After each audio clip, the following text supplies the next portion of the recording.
Hello and welcome back to Project Rejectus. Today we are going to be only in Crescentia as of now. Glaciae is starting to go into an ice age, and while that means the planet's getting colder in some areas, it instead means it's getting warmer instead. This happened on Crescentia as the center of the continent got warmer. The first true desert was formed, growing until it was big enough to be its own environment. Despite its harshness, life would still find ways to survive in this new environment. As always, for there to be animals, the plants must be there first, so as the deserts formed, the cherba was forced to evolve if it wanted to survive in the desert. Their descendants, the Haremen, became much smaller, with most their roots underground and a base that could save much more water than their cousins. While usually around an oasis, they could also be found in the sands, just waiting for any rain. With this, these plants gave animals a chance at living here, while the big herbivores and predators quickly died out or moved to other areas. The smaller herbivores like Tesporis could adapt here off the limited resources.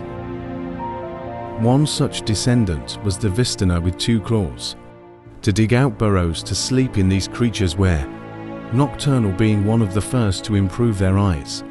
They walked the night looking for any Haremen to eat. Their cousins, the Stanae, however, decided to walk the sands during the morning while they didn't have night vision. They instead had 2 big skin flaps on their sides. They could rush blood to disperse heat. These small herbivores hopped around the desert for any food. This wasn't the end, as this strategy proved to be successful. Some Stanae became much bigger, known as the Vagi. While very similar in appearance to their ancestors, had key differences, as they used their claws to instead detect where quicksand may be, along with them traveling in groups of 5 for protection. The Verema were another that survived this radical change. With much shorter lifespans, they linked their lives up to when the rainy season came too, which they would then lay their eggs in the temporary oases to then die shortly after. One of these descendants became known as the Perps, with similar skin flaps to the Stanae. For a heat dispersal, they wandered the sands, with many species being active in the day or night. And while their quills were still used for defense, they also gave them a new purpose. Whenever it rained, they could hold onto some of that water with their quills, drinking it later. Another descendant, known as the Nemus, instead avoided the heat entirely by fully going into burrowing. These blind scavengers only ever went above ground to mate or for the rainy season. Being completely hairless, they moved in a similar way to worms. The Fumum also survived this change. While the changes were small at first, their descendants, the Vianes, with their shorter hairs, acted as small omnivores, scavenging for any scraps they could find in the desert. Some acted as parasites, landing on bigger herbivores to bite a little piece off of them.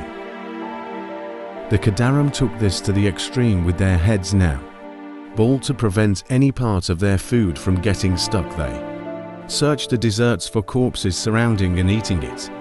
Quickly their mouths became thin and needle-like to break through. They also acted as parasites, quickly drinking the blood of any animal before flying away to find their next meal. The last animals we will discuss today are descendants of the Mystentes. After all the large predators died out, they acted as the only true predators in the center of Crescentia. One of their descendants, the Noxtus, having followed all the other nocturnal creatures, while usually eating smaller creatures like Perps or Nemus, they also ate Vistana. Living in their abandoned burrows, they crawled through the night for prey. Their cousins, the Acumae, on the other hand, stayed active. During the day, these fast predators jumped through the sand. With a body built for speed, they were the fastest animal in the desert. To save any drop of water, their scales were organized in a way where any water would eventually go to their mouths, similar to what the thorny devils on earth do.